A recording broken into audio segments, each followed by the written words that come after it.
দর্শক, এই বিষয়ে আরও জানতে আমাদের সাথে যুক্ত হচ্ছেন খুলনার প্রতিনিধি আশরাফুল ইসলাম নূর। নূর, আজকে যে আলটিমেটাম আমরা দেখছি সেটার কর্মসূচির সর্বশেষ পরিস্থিতি আমাদের জানাবেন। সানবিট সব দিবে সামাল। সানবিট ম্যাজিক প্রেস ডিশওয়াশিং এর মাথা ঘোরানো সলিউশন।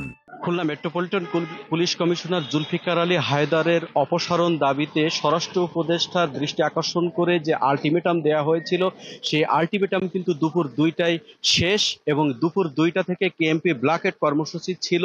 কিন্তু খুলনাতে যে মুষলধারে বৃষ্টি হচ্ছে, সে কারণেই বৈষম্যবিরোধী ছাত্র আন্দোলন এবং বিক্ষুব্ধ ছাত্র জনতা কিন্তু এই আন্দোলন স্থলে এখনো তারা অবস্থান নিতে পারেননি বলে জানিয়েছেন।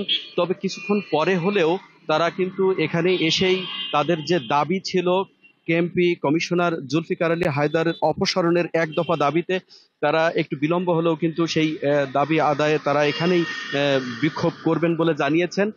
জানেন যে গত মঙ্গলবার এসআই সুকান্তকে ধরে পুলিশে সোপর্দ করা হয়েছিল খানজান আলী থানায়। পরে খানজান আলী থানা থেকে গভীর রাতে এসআই সুকান্তকে ছেড়ে দেওয়ার প্রতিবাদে Khulna metropolitan police commissioner Zulfiqar Ali হায়দারকে অপসারণের দাবিতে কিন্তু বুধ এবং বৃহস্পতি 2 দিন বিক্ষোভ কর্মসূচি করছে ছাত্র জনতা। সেই ছাত্র জনতার সর্বশেষ যেটি ছিল সেটি স্বরাষ্ট্র উপদেষ্টাকে দৃষ্টি আকর্ষণ করে 24 ঘন্টার মধ্যে অপসারণের তারা আলটিমেটাম দিয়েছিলেন। আজ দুপুর 2টায় কিন্তু কেএমপির সামনে ব্ল্যাকেট কর্মসূচি ছিল বৈষম্যবিরোধী ছাত্র আন্দোলনের। যেহেতু খুলনাতে বৃষ্টি হচ্ছে সে কারণে তাদের একটু বিলম্ব হচ্ছে। বিলম্বে হলেও তারা কিন্তু এখানে এসে বিক্ষোভ করবে বলে আমাদেরকে জানিয়েছে। আখি, এই ছিল খুলনার মেট্রোপলিটন সদর দপ্তরের সামনে থেকে সর্বশেষ।